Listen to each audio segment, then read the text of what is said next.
La France et l'Algérie se rapprochent d'une nouvelle crise sans précédent après qu'Emmanuel Macron a apporté ce mardi son soutien au plan d'autonomie du Sahara occidental, qui est défendu par le Maroc. Mais alors de quoi parle-t-on exactement? Qu'est-ce que le Sahara occidental? Pourquoi Emmanuel Macron a décidé de se rapprocher du Maroc au risque de tendre ses relations avec l'Algérie? C'est tout ce qu'on va voir aujourd'hui. Salut Hugo, j'espère que vous allez bien. C'est le sujet à la une des actualités du jour. Alors le sujet que l'on va voir à la une aujourd'hui, c'est un sujet donc qui est complexe, qui est sensible, donc je me permets de le dire comme je le fais souvent sur des sujets particulièrement délicats comme celui-ci. On va essayer aujourd'hui de donner un maximum de clés de compréhension sur ce qui se joue et sur bien les différents regards sur tout cela, mais comme d'habitude vous voulez en S+, et creuser le sujet, on vous met des articles et des éléments directement en description. Alors avant de rentrer dans le vif du sujet, revenons déjà sur ce qu'est le Sahara occidental. Le Sahara occidental, c'est un territoire de 266 000 km² où vivent près de 600 000 habitants, avec le Maroc au nord de ce territoire, l'Algérie au nord-est et la Mauritanie à l'est et au sud. Il borde par ailleurs l'océan Atlantique. Sa superficie, elle est donc un peu plus importante que celle du Royaume-Uni. On parle donc d'un territoire assez important. Ce territoire, c'est une ancienne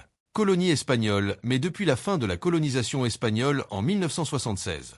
Il a un territoire particulier. Faut savoir que c'est le seul territoire africain dont le statut n'est toujours pas réglé en quelque sorte, où il n'y a pas de reconnaissance d'une façon ou d'une autre à l'échelle internationale. En fait, depuis le retrait de l'Espagne et le Sahara occidental, il a été le théâtre d'une guerre entre le Maroc d'un côté et le Front Polisario de l'autre côté. Ce mouvement, c'est en fait un mouvement indépendantiste pour le Sahara occidental qui est soutenu par l'Algérie. Finalement, après cette guerre, en 1991, un cessez-le-feu a été signé entre les deux parties, et cet accord à l'époque, il incluait la promesse d'organiser un référendum d'autodétermination pour déterminer donc le statut final du territoire, sauf que, ce référendum d'autodétermination pour savoir donc si le Sahara occidental doit être rattaché au Maroc ou non, il n'a jamais été organisé. Donc concrètement, depuis 1991, environ 80% du Sahara occidental est contrôlé par le Maroc, tandis que le Front Polisario demande toujours l'organisation d'un référendum sous l'égide de l'Organisation des Nations Unies. Alors cette question donc de la place du Sahara occidental, c'est une question importante d'un point de vue symbolique, mais pas que évidemment, et ça représente aussi des intérêts et des enjeux économiques. En effet, la région regorge de poissons notamment, puisque je le rappelle, il borde l'océan, et c'est aussi l'une des plus grandes réserves mondiales de phosphate connues à ce jour. Le phosphate, c'est un minerai principalement utilisé pour la production d'engrais,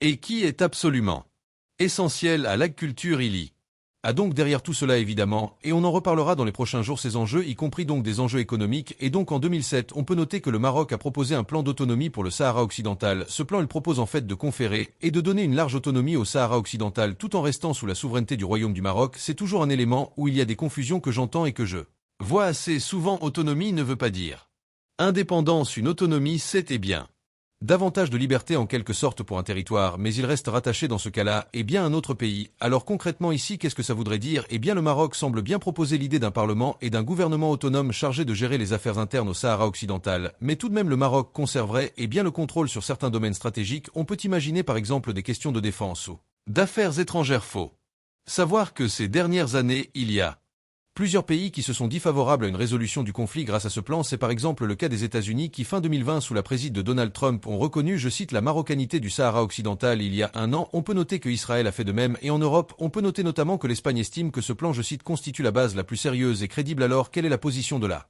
France? Bon, déjà, il y a une position assez historique depuis ce plan qui a été présenté par le Maroc en 2007, le président de la République de l'époque, Nicolas Sarkozy, avait déclaré qu'il s'agissait, je cite, d'un plan d'autonomie sérieux et crédible en tant que base de négociation, entre le Maroc et le Front Polisario. Ces dernières années, il y a eu donc différentes prises de parole. On parlait ici des États-Unis, on parlait d'Israël aussi, et on sentait le Maroc mettre de plus en plus la pression sur la France pour que la France fasse pareil. Et donc ce mardi, une nouvelle étape en quelque sorte a été franchie par Emmanuel Macron. La France, qui sans reconnaître une marocanité du Sahara occidental, semble tout de même dans une lettre qui a été adressée au roi du Maroc Mohamed VI, c'est bien dire que justement l'avenir du territoire du Sahara occidental s'inscrit, je cite, dans le cadre de la souveraineté marocaine, et que le plan d'autonomie marocain, je cite toujours, constitue désormais la seule base pour aboutir à une solution politique juste, durable et négociée conformément aux résolutions du Conseil de sécurité des Nations Unies. Pour résumé donc, la diplomatie française ici semble prendre officiellement position en faveur donc de la position marocaine sur le sujet. De son côté, le cabinet royal marocain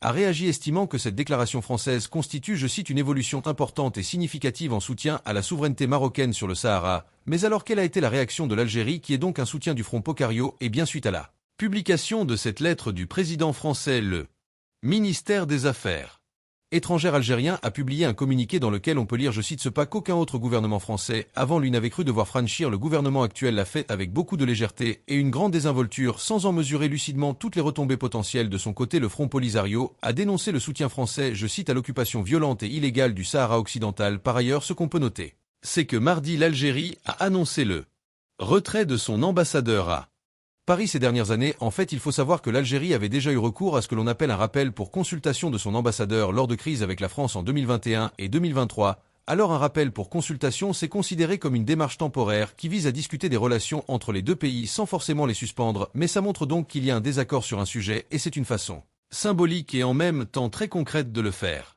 savoir. Mais là, en l'occurrence, quand on parle de retrait d'un ambassadeur, c'est un peu différent et globalement c'est vu comme plus sévère et plus important. Alors ça veut pas dire qu'il y a une rupture des relations diplomatiques entre la France et l'Algérie, c'est des deux pays qui continuent à échanger et à dialoguer, mais tout de même, eh bien c'est un pas plus important qui montre donc qu'il y a une très forte désapprobation par l'Algérie de la position française. Cette prise de parole, donc elle rapproche la France du Maroc. Mais elle semble refroidir les relations entre la France et l'Algérie, et ce alors que ces dernières années, eh bien Emmanuel Macron avait tenté de rapprocher à nouveau les deux gouvernements. Il faudra donc évidemment suivre tout ça dans les prochains jours, sachant qu'au passage on peut noter que, eh bien cette déclaration, elle a suscité certaines interrogations, notamment au sein de députés ou d'élus de gauche, qui estiment que, eh bien c'est une décision qui ne devrait pas être prise dans un cadre, eh bien avec un gouvernement démissionnaire, comme c'est le cas actuellement et qui n'a pas encore été remplacé. En tout cas, ce que l'on sait, c'est que la France espère toujours recevoir le président algérien pour une visite d'État en France dans les prochains mois. C'est quelque chose qui avait été envisagé initialement pour la rentrée notamment. On verra donc, jamais c'est maintenu au vu des tensions que tout cela suscite. Je vous mets en tout cas des liens en description pour en savoir plus. Par ailleurs, je compte sur vous comme d'habitude pour être respectueux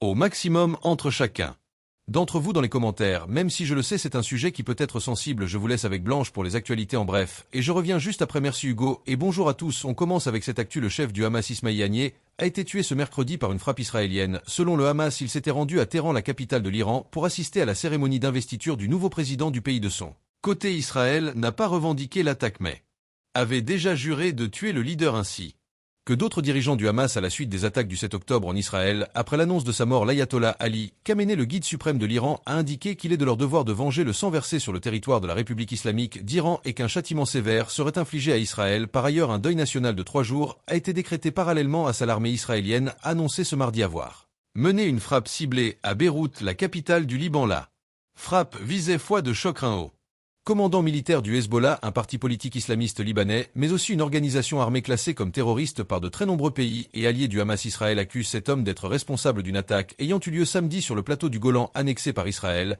qui a tué 12 enfants. De son côté, le Hezbollah n'a pas confirmé sa mort. Actu, au moins 12 personnes dont 2 mineurs sont mortes dans d'importantes manifestations au Venezuela suite à l'élection présidentielle de ce week-end.